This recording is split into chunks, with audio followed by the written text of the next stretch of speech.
नमस्कार, जय श्री राम। मैं रामेश्वर जायसवाल आप सभी का स्वागत करता हूं अपने इस यूट्यूब चैनल पे। जैसा कि आपने वीडियो के शीर्षक से ही देख लिया होगा, नए ज़माने का नया ट्रेंड। जिस शेयर के बारे में आज हम बात करने वाले हैं, आने वाला समय वास्तव में उसका हो सकता है। जिस शेयर की हम बात करेंगे वो शेयर भी नहीं, बल्कि आने वाले जिस सेक्टर का वो शेयर है, वो पूरा सेक्टर आने वाले समय में अच्छी खासी ग्रोथ दिखाने की संभावना रखता है। क्योंकि ये शेयर मार्केट है, शेयर मार्केट में कुछ भी 100% नहीं होता, इसलिए संभावना ही व्यक्त करनी चाहिए। हम जिस सेक्टर की बात कर रहे हैं उस सेक्टर का नाम है स्टॉक ब्रोकिंग और शेयर का नाम है एंजल वन। जैसा कि आप स्क्रीन में देख सकते हैं, आपकी स्क्रीन पर यह चार्ट है एंजल वन का, आप साइड में इसका नाम देख सकते हैं। हम एंजल वन को क्यों इस समय प्रेफर करते हैं एज अ बाइंग पर्पस, इसके बारे में भी डिस्कस अभी किया जाएगा। जैसे कि अभी देख सकते हैं, अभी लाइव मार्केट चल रहा है, अभी मार्केट ऑन है। तो जितने भी लोग शेयर मार्केट से ताल्लुक़ रखते हैं, आप सब तो ये जानते होंगे कि आने वाले पिछले 2 साल में जो बीता है आफ्टर द कोरोना क्राइसिस, जो इंडियन शेयर मार्केट है उसमें लाखों की संख्या में डीमैट एंड ट्रेडिंग अकाउंट खोले गए हैं। यानी कि अच्छी खासी पॉपुलेशन भारत की अब स्टॉक मार्केट की तरफ सेटल हो रही है। तो इस सेटलमेंट का प्रॉफिट किसको मिलेगा, किसको प्रोग्रेस मिलेगा? ये प्रोग्रेस मिलेगा स्टॉक एक्सचेंजेस को एंड स्टॉक ब्रोकर्स को। स्टॉक एक्सचेंजेस में यदि हम बात करें तो आपको दिखा दें, एनएससी जो है वो लिस्टेड नहीं है, लेकिन बीएससी जो है वो लिस्टेड है। तो बीएससी का यदि हम आपको चार्ट दिखाएं, यहाँ पर आप देख सकते हैं कि बॉम्बे स्टॉक एक्सचेंज जो कि भारतीय शेयर बाज़ार में भी लिस्टेड है, आप देख सकते हैं कि जब इसका आईपीओ आया, आईपीओ आने के बाद जैसे ही कुछ पॉपुलेशन भारतीय शेयर बाज़ार की ओर आने लगी 2021 में आफ्टर द कोरोना क्राइसिस, ये ऐसा भागा 200 का शेयर 800 है। किसी के हाथ नहीं आया, ख़रीदने का मौका अभी तक भी किसी को दोबारा नहीं मिला। उस समय तो भागा ही था, इस समय भी इसकी आप रैली देख सकते हैं कि अच्छे खासे ये चार्ट अभी तक भाग रहे हैं। ठीक इसका ही आप देख सकते हैं कि इस समय स्टॉक ब्रोकर में बात करें तो अप स्टॉक एंड जीरोधा, ये टॉप 2 ब्रोकर्स हैं भारतीय शेयर बाज़ार के, ऐसा कहा जाता है।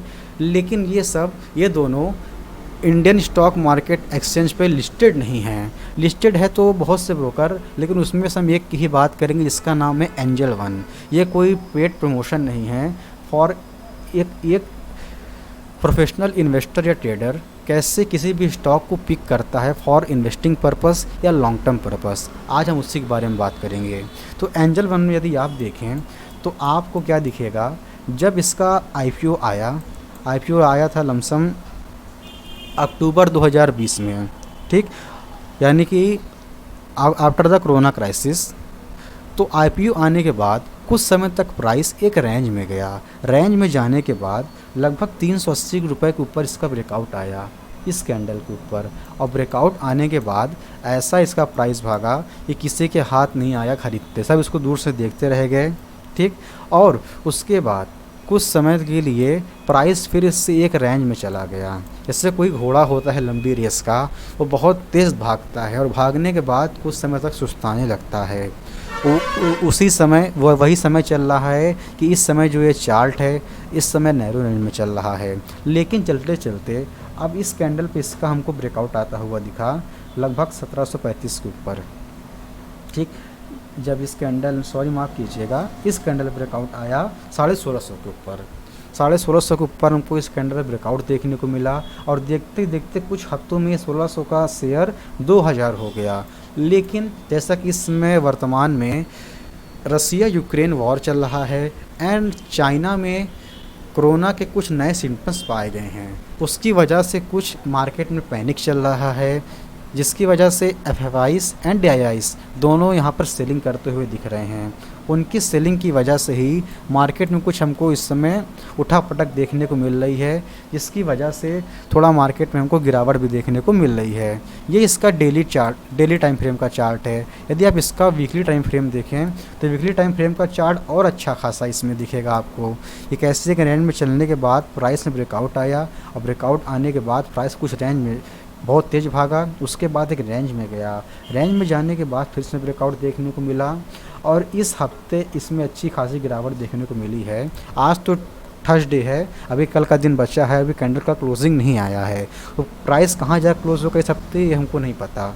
लेकिन यदि आप इसका वॉल्यूम देखें तो आप इसका वॉल्यूम क्या देख सकते हैं कि जो ग्रीन बार हैं वो बहुत बड़े बड़े हैं, जबकि एक हफ्ता में इतनी बड़ी सेलिंग आने के बाद भी लगभग 4 से 5% शेयर गिरा है एक हफ्ते के अंदर, तो भी जो एक रेड बार है उतना बड़ा नहीं बन पाया। इसका मतलब क्या है? इसका मतलब यही है कि जो सेलिंग है वो उतनी बड़ी क्वांटिटी में नहीं हो रही जितना कि बड़ी क्वांटिटी में परचेस किया जा रहा है। ठीक है, तो जैसा कि इस समय पैनिक सिचुएशन चल रहा है, उसकी वजह से मार्केट थोड़ा गिर रहा है और गिरने की वजह से थोड़ा शेयर भी थोड़ा करेक्ट हो रहे हैं। लेकिन यहाँ पे अच्छी बात ये है कि यदि आप अमेरिकन बाज़ार को देखें और भारतीय शेयर बाज़ार को देखें तो हमारे जो भारतीय शेयर बाज़ार के चार्ट हैं वो ज़्यादा बेटर है किसके कंपेयर में? अमेरिकन शेयर बाज़ार के कंपेयर में। ठीक है, क्योंकि वहाँ पर थोड़ा पैनिक ज़्यादा है, क्योंकि वहाँ पर अमेज़ॉन के चार्ट हो गए, फेसबुक के चार्ट हो गए, नेटफ्लिक्स हो गया, इस समय भी गिरावट देखने को मिल रही है, जबकि भारतीय शेयर बाज़ार में उतना भी गिरावट देखने को अभी नहीं मिली है। तो भारतीय शेयर बाज़ार अमेरिकन शेयर बाज़ार के कंपेयर में वर्तमान समय में ज़्यादा मजबूत दिखते हैं। ठीक, और दूसरी बात यह है कि इस स्टॉक मार्केट में आफ्टर द कोरोना क्राइसिस पैसा सभी ने कमाया, लेकिन सबसे ज़्यादा पैसा किसने कमाया? जिसने कोरोना के चरम पर, जब सब लोग शेयर मार्केट से भाग रहे थे कि हम निवेश नहीं करेंगे, अब तो संकट मानवता पे ही आ गया है, हम निवेश नहीं करेंगे, तो उस समय जिसने निवेश किया था उसका पैसा सबसे ज़्यादा बना। दूसरी बात, यदि आप में से कुछ यहाँ प्रोफेशनल्स हैं तो आपको ये पैटर्न समझ में आता होगा। इस कैंडल के ऊपर यहाँ ब्रेकआउट आया और यहाँ पर आप देखते हैं कि आपको एक असेंडिंग ट्रायंगल पैटर्न बनता हुआ दिख रहा है, असेंडिंग ट्रायंगल पैटर्न का ब्रेकआउट आता हुआ दिख रहा है। यदि आप में से कुछ नए हैं तो आप उनकी सहूलियत के लिए हम लाइन चार्ट यहाँ पे लगा दे रहे हैं, क्योंकि लाइन चार्ट पर जो पैटर्न है अच्छे से दिखते हैं।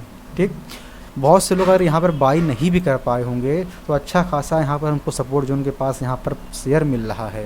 दूसरी बात यहाँ पर ध्यान देने योग्य ये है कि ये कोई बाई सेल का रिकमेंडेशन नहीं है, बल्कि कोई भी चार्ट एक प्रोफेशनल ट्रेडर या इन्वेस्टर कैसे पिक करता है फॉर इन्वेस्टिंग पर्पस, यही सिखाने के लिए ये वीडियो बनाया जा रहा है। बाकी यहाँ कोई बाई सेल का रिकमेंडेशन नहीं है। तो फर्स्ट थिंग ये हो गई कि इसमें ब्रेकआउट आता हुआ दिखा। सेकंड थिंग, आप इसका वॉल्यूम देख सकते हैं।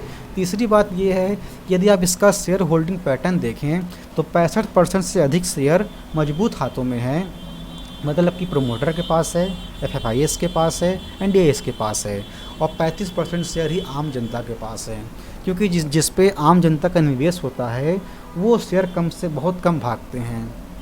बड़े ही में तो ना के बराबर होता, उतना अच्छा रिटर्न नहीं देते, लेकिन जो शेयर मजबूत हाथों में होते हैं वास्तव में तेज़ी उन्हीं को देखने को मिलती है।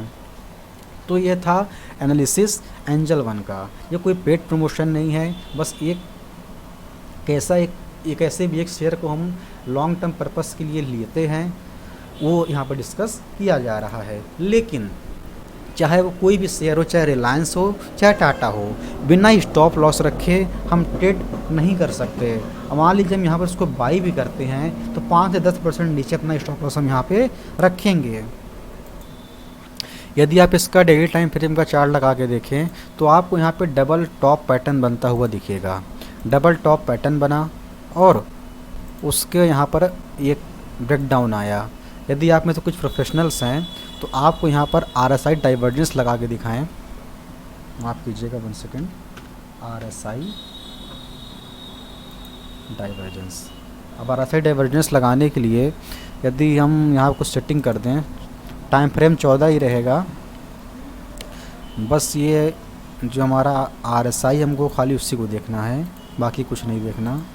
उसके लिए हम इसको हटा दे रहे हैं। तो यदि आप यहाँ पर देखें तो आपको यहाँ पर RSI डाइवर्जेंस भी बनता हुआ दिखेगा।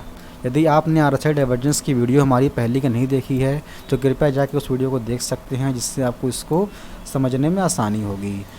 ठीक, ये जो प्राइस का जो पीक है ये लगभग 1895 का है, और ये जो है इसका जो प्राइस है लमसम 1940 का है। जबकि यहाँ पर जो RSI है वीकनेस शो कर रहा था, जिसके वजह से प्राइस में गिरावट देखने को भी मिली है। लेकिन अभी अपने सपोर्ट के पास है तो उतना घबराने की बात नहीं है, क्योंकि जिसने भी यहाँ पर शॉर्ट सेल किया होगा नियम के अनुसार यहाँ पर उसको प्रॉफिट बुक करना चाहिए। ठीक है, और यहाँ पर इस bullish pennant ascendant triangle pattern का ब्रेकआउट आते हुए दिखा है। उसके बाद एक सपोर्ट रेंज पर आया है जो कि एक अच्छा खासा बाइंग जोन है। ठीक, तो ये थी हमारी एनालिसिस। जाने से पहले आपको बता दूं कि जो भी चार्ट यहाँ पे डिस्कस किया गया है उसी में बाई सेल का रिकमेंडेशन नहीं है। एक अच्छा चार्ट कैसे चुना जाता है फॉर इन्वेस्टिंग पर्पस, यही बताने की यहाँ पर कोशिश की गई है। प्लस किसी भी चार्ट में निवेश करने से पहले अपने फाइनेंशियल एजुकेटर से सलाह मशवरा अवश्य करें, रिस्क को एनालाइज करके निवेश करें। बिना स्टॉप लॉस रखे कहीं भी ट्रेड मत करें, क्योंकि बिना स्टॉप लॉस रखे आप ट्रेड करेंगे तो आपका लॉस कभी स्टॉप नहीं होने वाला है। नेक्स्ट वीडियो किस टॉपिक पर देखना चाहेंगे कमेंट करके अवश्य बताइएगा। मिलेंगे नेक्स्ट वीडियो में, तब तक के लिए धन्यवाद।